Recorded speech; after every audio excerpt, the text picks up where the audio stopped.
தென்னிந்திய திருச்சபை திருச்சி தஞ்சை திருமண்டல பெண்கள் ஐக்கிய சங்கத்தின் சார்பில் உங்கள் அனைவருக்கும் என் வாழ்த்துக்களையும் பணிவான வணக்கத்தையும் தெரிவித்துக் கொள்கிறேன். இந்த ஆண்டில் அகில உலக ஜெபநாள் நிகழ்வை கடவுள் தாமே ஆசீர்வதித்து வழி நடத்துவாராக. நமது திருமண்டல பெண்கள் ஐக்கிய சங்க சகோதரிகள் சபையிலே கூடி ஜெபத்திலும் வேத வாசிப்பிலும் உபவாசத்திலும் தரித்திருந்து திருமண்டலத்திற்காக, திருச்சபைகளுக்காக, நாட்டிற்காக, உலக சமாதானத்திற்காக ஜெபித்து வரும் சங்கம் என்பது நாம் அறிந்ததே. நம் திருமண்டல பெண்கள் ஐக்கிய சங்கத்திற்கு உறுதுணையாக நம் முன்னேற்றத்திற்கு நல் ஆலோசனைகளை நல்கி தன் பல்வேறு பணிகளுக்கிடையே நமக்கு வழிகாட்டி நம்மை ஊக்கப்படுத்தி வரும் நமது திருமண்டலத்தின் மதிப்புமிகு பேராயர் முனைவர் சந்திரசேகரன் ஐயா அவர்களுக்கு பெண்கள் ஐக்கிய சங்கம் தனது நன்றியினை செலுத்த கடமைப்பட்டுள்ளது. அகில உலக ஜெபநாள் வழிபாட்டிற்கு உதவியாக காணொளி வாயிலாக இத்தொகுப்பினை உங்களுக்கு வழங்குவதில் மகிழ்ச்சி அடைகிறேன்.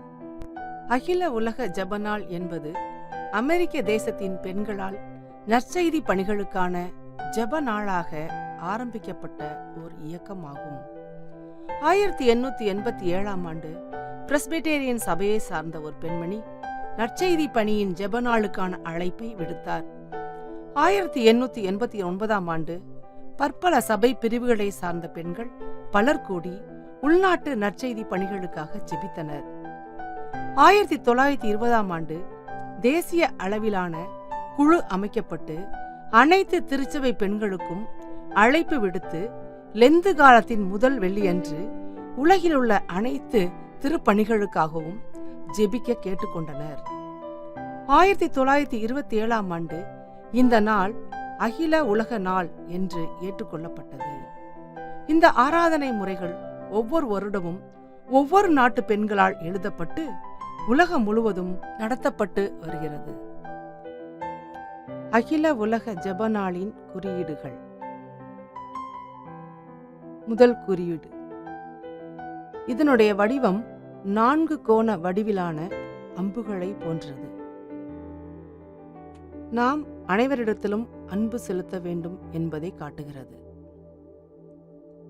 இரண்டாவது குறியீடு,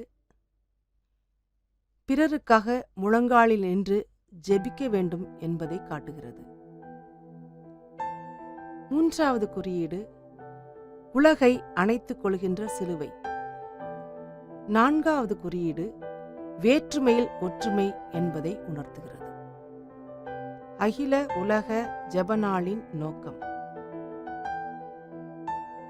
பிற நாட்டு மக்களுடன் தங்கள் திருச்சபைகளின் நிலைமை, கிறிஸ்தவ நம்பிக்கை, பெண்களின் நிலை, சுக துக்கங்கள், வாய்ப்புகள், தேவைகள் இவற்றை பகிர்ந்து கொள்வதன் மூலம் அனைவரும் பிறருக்காக இணைந்து ஜெபிக்க வேண்டும் என்பதே அகில உலக ஜெபநாளின் நோக்கமாக கருதப்படுகிறது. அகில உலக ஜெபநாளின் செயல் திட்டங்கள். இந்த இயக்கம் 4 திட்டங்களை நடத்தி வருகிறது. 1. ஊனமுற்றோர் மறுவாழ்வு திட்டம். 2. கணவனால் கைவிடப்பட்டு பிரிந்து வாழ்கின்ற பெண்களுக்கான திட்டம். 3. பள்ளி படிப்பை தொடர இயலாத பிள்ளைகளுக்கான மறுவாழ்வு திட்டம். 4. முதியோர் இல்லம்.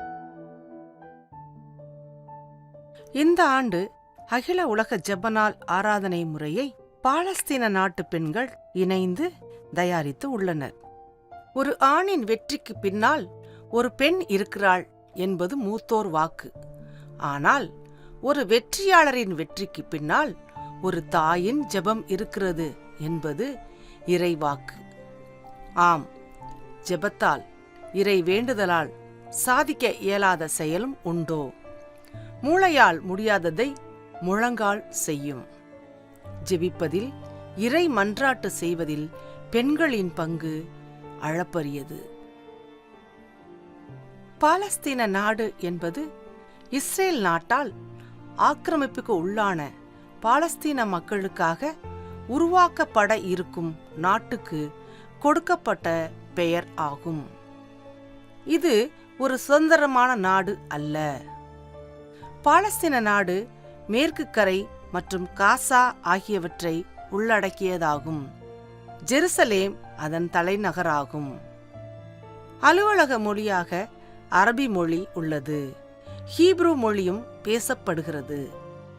மக்கள் தொகை புள்ளி விபர கணக்கின்படி பாலஸ்தீன நாட்டின் தற்போதைய மக்கள் தொகை 54,48,987 ஆகும். சமயம் பாலஸ்தீன நாட்டில் 93% மக்கள் இஸ்லாம் சமயத்தை பின்பற்றுகிறார்கள். 6% மக்கள் கிறிஸ்தவர்கள். ட்ரூஸ் சமயத்தவர் சிறிய அளவில் 1% உள்ளனர்.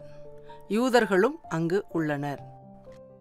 விளையாட்டு கால்பந்தும் ரக்பியும் பாலஸ்தீன நாட்டின் பிரபலமான விளையாட்டுகள் ஆகும். கல்வி பாலஸ்தீனத்தின் மேற்கு கரையில் சுமார் 7 பல்கலைக்கழகங்கள் செயல்படுகின்றன. 1. பெத்லஹேம் பல்கலைக்கழகம். 2. பிர்ஜைட் பல்கலைக்கழகம். 3. அல்நாஸ் தேசிய பல்கலைக்கழகம். 4. ஹெப்ரான் பல்கலைக்கழகம். 5. அல்குஸ் பல்கலைக்கழகம். 6. அரபு அமெரிக்க பல்கலைக்கழகம். 7. ஏரியல் பல்கலைக்கழகம். மலர்கள் ஐரிஸ் ஹேனி என்பது பாலஸ்தீன நாட்டின் தேசிய மலர் ஆகும். விலங்குகள் மவுண்டைன் கெசால் என்ற மலைமான் பாலஸ்தீன தேசத்தின் தேசிய விலங்கு ஆகும்.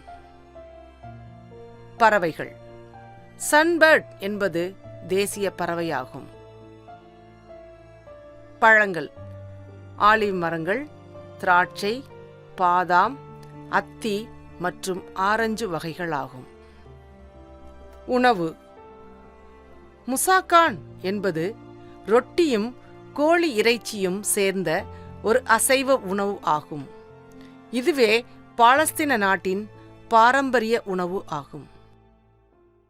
தொழில்கள் கட்டுமான பணிகள், வணிகம் மற்றும் விவசாயம் பாலஸ்தீன நாட்டின் தொழில்கள் ஆகும்.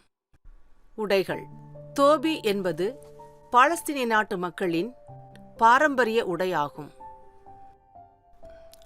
காசாவை மையமாக வைத்து தற்போது நடைபெற்று கொண்டிருக்கும் இஸ்ரேல் பாலஸ்தீன யுத்தத்தை குறித்து அறியும் முன் யுத்தத்தின் காரணம் குறித்த முன் வரலாற்று சுருக்கத்தினை அறிதல் அவசியம்.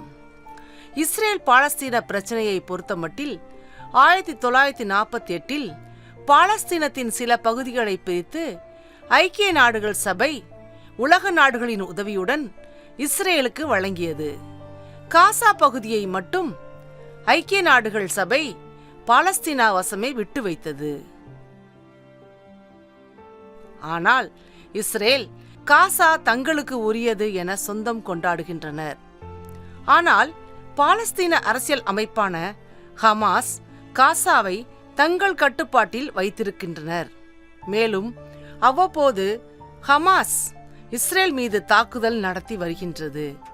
தற்போது இஸ்ரேல் காசா மீது தாக்குதல் நடத்தி மீண்டும் தனது கட்டுப்பாட்டுக்குள் எடுக்க முயற்சி செய்கிறது. இதுவே இஸ்ரேல் பாலஸ்தீன யுத்தத்தின் முன் வரலாற்று சுருக்கம் ஆகும். இனி இப்போர் குறித்த வரலாற்றின் சுவடுகளை காண்போம். இஸ்ரேல் காசா போர்களும் விளைவுகளும். வேதாகம காலத்திலிருந்தே இஸ்ரவேலருக்கும் பெலிஸ்தியருக்குமான போர் தொடர்கிறது. இன்றளவும் அது ஓய்ந்த பாடில்லை. கடவுளால் தெரிந்து கொள்ளப்பட்ட இஸ்ரவேல் என்னும் யூதர்கள் வாக்களிக்கப்பட்ட இஸ்ரேலை கடவுளின் உதவியோடு கைப்பற்றி இருந்தாலும் கர்த்தருக்கு கீழ்ப்படியாமையால் உலகெங்கும் சிதறடிக்கப்பட்டும் போயினர். பழைய ஏற்பாட்டில் ஒருங்கிணைந்தும் சிதறியும் சிறைப்பட்டும் போன இஸ்ரவேலர்கள் எங்கெங்கு சிதறினார்களோ அங்கெல்லாம் சொல்லனாத துயரத்திற்கு ஆளானார்கள். இஸ்ரேல் என்னும் பெயர் பாலஸ்தீனம் என மாற்றம் பெறுதல். மகா அலெக்சாண்டரின் காலத்தில் இஸ்ரேல் நாடு பாலஸ்தீனா என்று அழைக்கப்பட்டது. பாலஸ்தீனர்கள் ஆதி பெலிஸ்தியர்கள். இவர்கள் இஸ்லாமியத்தை தங்கள் மதமாக கொண்டவர்கள். உலகெங்கும் வாழும் யூதர்கள் தங்களுக்கென தனிநாடு வேண்டும் என்ற எண்ணத்தில் திண்ணமாக இருந்தனர். பாலஸ்தீனா மீண்டும் இஸ்ரேலுக்கு பிரித்து வழங்கப்படல். இரண்டாம் உலகப் போரின் நிறைவின் போது 1948ஆம் ஆண்டு இஸ்ரவேலர்களின் தன்னாடு கோரிக்கை உலக நாடுகளால் ஏற்கப்பட்டது. ஐக்கிய நாடுகள் சபை பாலஸ்தீன நாட்டின் சில பகுதிகளை இஸ்ரேலுக்கு பிரித்து வழங்கியது. ஆனால் பாலஸ்தீனர்கள் ஏற்கனவே வாழ்ந்த பகுதியை இஸ்ரேலுக்கு பிரித்து அளித்தபடியால் இஸ்ரவேல் பாலஸ்தீனர் எதிர்ப்பு நீர் பூத்த நெருப்பாக புகைந்து கொண்டே இருந்தது. காசா இஸ்ரேலின் ஒரு பகுதியே என்பதற்கு வேதத்தில் ஆதாரம் உள்ளது. கானானியர் நாட்டு எல்லை சீதோனிலிருந்து தெற்கே கெரார் செல்லும் திசையில் காசா வரையும், கிழக்கில் சோதோம் கொமோரா அத்மா செபோயிம் செல்லும் திசையில் லாசா வரையும் பரவி இருந்தது. ஆதியாகமம் 10ஆம் அதிகாரம் 19ஆம் வசனம். இது இப்படி இருக்க ஐநா சபை காசாவை இஸ்ரேல் வசம் தராமல் பாலஸ்தீனிடம் வசம் விட்டு வைத்தது. இஸ்ரேல் பாலஸ்தீன போரை குறித்து அறிந்து கொள்ள பின்னணி வரலாற்றை அறிதலும் அவசியம். காசா என்பது பாலஸ்தீனிய பிரதேசங்களில் சிறிய பகுதி ஆகும். மத்திய தரைக்கடலை கிழக்கு எல்லையாகவும் தெற்கு மேற்கு எல்லைகளாக எகிப்தும் கிழக்கு மற்றும் வடக்கில் இஸ்ரேல் எல்லையாகவும் உள்ளன. காசாவை ஹமாஸ் என்ற கட்சி ஆண்டு வருகிறது. சில நாடுகளால் தீவிரவாதிகள் என அழைக்கப்படும் ஹமாஸ் இயக்கத்தினர் 2006ஆம் ஆண்டில் மக்களாட்சி முறையை விரும்பும் ஒரு கட்சியாக தேர்தலில் வென்று காசாவில் ஆட்சி அமைத்தனர். காசா பகுதி. காசா இஸ்ரேல் மோதல். காசா இஸ்ரேல் மோதல் என்பது 1948ஆம் ஆண்டிலேயே தொடங்கியது. இஸ்ரேல் பாலஸ்தீன போர் முதலில் ஒரு உள்நாட்டு போர் என தொடங்கிய நிகழ்வாகும்.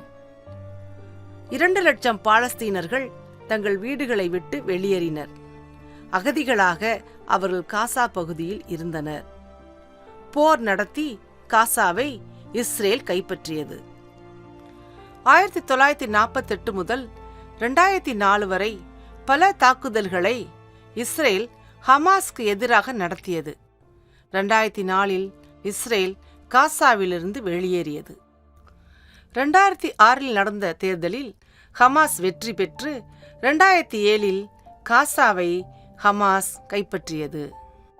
2007இல் இஸ்ரேல் காசா பகுதியின் தரை, வான் மற்றும் கடல்வழி போக்குவரத்துகளை முற்றுகையிட்டது. காசாவை இஸ்ரேல் ஒரு திறந்தவெளி சிறைச்சாலையாக மாற்றியது. செப்டம்பர் 2007இல் காசாவை எதிரி பிரதேசம் என இஸ்ரேல் அறிவித்தது. மேலும் 2008ஆம் ஆண்டு முதல் 2022ஆம் ஆண்டு வரை பல முறை இஸ்ரேலின் எல்லை மீறிய தாக்குதல்களால் நிலை குலைந்தது காசா. சர்ச்சைக்குரிய பகுதி. கிழக்கு எருசலேம் என்பது எருசலேம் தேவாலயம் அமைந்துள்ள பகுதி. கிறிஸ்தவர்களுக்கான புனித தலம். யூதர்களுக்கும் அதுவே புனித தலம். இஸ்லாமியர்களின் அல் அக்ஸா மசூதியும் கிழக்கு எருசலேமில் அமைந்துள்ளதால் அவர்களுக்கும் இது புனித தலம் ஆகும். மெக்கா மதீனாவுக்கு பிறகு இஸ்லாமியர்களுக்கு 3வது புனித தலமாக அல் அக்ஸா மசூதி கருதப்படுகிறது. 3 மதத்தினருமே, அதாவது கிறிஸ்தவர்கள், யூதர்கள், இஸ்லாமியர்கள் இந்த பகுதிக்கு சொந்தம் கொண்டாடுகிறார்கள். 2023 காசா இஸ்ரேல் போர். இஸ்ரேல் மீதான தாக்குதலுக்கு ஹமாஸ் 2 காரணங்களை கூறியுள்ளனர். ரீசன் நம்பர் 1, 1973ஆம் ஆண்டு இஸ்ரேல் பாலஸ்தீனா மீது நடத்திய தாக்குதலுக்கு பதில் தாக்குதலாக 50 ஆண்டு நிறைவில் ஒரு தகுந்த மறக்க இயலாத தாக்குதலால் ஹமாஸின் பலத்தை இஸ்ரவேலுக்கு தெரிவிக்க. Reason number 2. தாக்குதல் நடந்த அக்டோபர் 7 இஸ்ரேலியர்களுக்கு கூடார பண்டிகை. இது ஏறத்தாழ 1 வாரம் நடைபெறும்.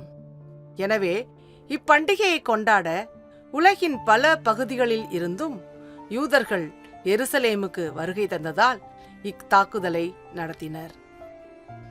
தாக்குதலின் இந்த போரை தொடங்கியது ஹமாஸ் இயக்கம்தான். இவர்கள் இஸ்ரேலுடன் ஒப்பிடப்படும் போது மிக மிக குறைந்த எண்ணிக்கையில் உள்ள படையினர்தான். ஆனால் ஏவுகணை தாக்குதல்தான் அவர்களின் பலம். தெற்கு இஸ்ரேல் மீது ஹமாஸ் சரமாரி ஏவுகணை தாக்குதல் நடத்தியது. இந்த தாக்குதலின் போது 766 பொதுமக்கள் மற்றும் 373 பாதுகாப்பு படையினர் உட்பட 1139 இஸ்ரேலியர்கள் மற்றும் வெளிநாட்டினர் கொல்லப்பட்டனர். இதற்கு எதிர்த்தாக்குதல் நடத்திய இஸ்ரேல் நடவடிக்கைகளால் கொல்லப்பட்ட காசான்களின் எண்ணிக்கை 27,000. அரபு நாடுகளுக்கும் இஸ்ரேலுக்குமான மற்ற அனைத்து போர்களின் இறப்பு எண்ணிக்கையை விட இது அதிகமாகும். அமெரிக்க ஐக்கிய நாடுகள் போன்ற வளர்ந்த நாடுகளின் உதவியால் இஸ்ரேல் வலுவான நாடாக உயர்ந்து நிற்கிறது. ஆனால் பாலஸ்தீன காசா மீது இஸ்ரேல் மேற்கொண்ட நடவடிக்கைகளால் இன்று வெற்று எலும்புக்கூடாக காட்சியளிக்கிறது. யுத்தத்தின் சப்தங்கள் ஓயட்டும். பழைய ஏற்பாட்டின் கடவுள் யுத்தத்தில் வல்லவராக, யுத்தத்திற்கு உதவுபவராக விளங்கினார். காரணம், அக்கால மனிதனின் வாழ்வியல் அந்த அளவிலேயே வளர்ந்திருந்தது. தாவீது முதலான பேரரசர்களின் காலம் வீரயுக காலம் என அழைக்கப்படுகிறது. உச்சகட்ட போரில் இஸ்ரவேலர்களுக்கு ஆண்டவர் வெற்றியை நல்கினார். வாக்களிக்கப்பட்ட நிலத்தில் தங்கி தாபரிப்பதற்கு வீரம் தேவைப்பட்டது. ஆனால் எவ்வளவாய் கோபமும் வீரமும் நிறைந்த சேனைகளின் கர்த்தராக கடவுளை காண்கிறோமோ அதே அளவு, ஏன் அதற்கும் மேலாக பேரன்பும் பெருங்கருணையும் கொண்டவர் நம் இறைவன். அதை நாம் நம் ஆண்டவராகிய இயேசு கிறிஸ்துவில் காணலாம். எனவேதான் இயேசு கிறிஸ்துவின் வருகையை முன்னறிவித்த ஏசாயா தீர்க்கனும் பாலகன் பிறந்தார் என்ற சொற்றொடருக்கு முன்பாக அமளியுற்ற போர்க்களத்தில் போர் வீரன் அணிந்திருந்த காலணிகளும் இரத்தகரை படிந்த ஆடைகள் அனைத்தும் நெருப்புக்கு இரையாக எரிக்கப்படும் என குறிப்பிடுகிறார். ஏசாயா 9:5. மேலும் அவரது ஆட்சியின் உயர்வுக்கும் அமைதி நிலவும், அவரது அரசின் வளர்ச்சிக்கும் முடிவு இராது எனவும் கூறுகிறார். ஏசாயா 9:7. சங்கீதம் 122:6. எருசலேமில் சமாதானம் நிலைத்திருக்கும்படி வேண்டிக் கொள்ளுங்கள், உன்னை விரும்புவோர் வளமுடன் வாழ்வார்களாக என தாவீது அரசரின் வார்த்தைகளை சொல்லி இறைவேண்டல் செய்வோம். நாம் காசாவின் சமாதானத்திற்காக, இஸ்ரேலின் சமாதானத்திற்காக, பாலஸ்தீனாவின் சமாதானத்திற்காக ஜெபிப்பது நம்முடைய கடமையாகும். கிறிஸ்துவுக்குள் அன்பான சகோதரிகளே, திருவிவிலியத்தில் ஜெபித்து இறைவேண்டல் செய்து கடவுளிடம் மன்றாடி நன்மையை பெற்ற பெண்கள் ஏராளம். நம் வாழ்விலும் கூட பெண்களின் இறைவேண்டல் என்பதற்கு ஒரு மகத்தான உன்னதம் உண்டு. இந்த அகில உலக ஜெபநாள் அதற்கு வழிவகை செய்கிறது.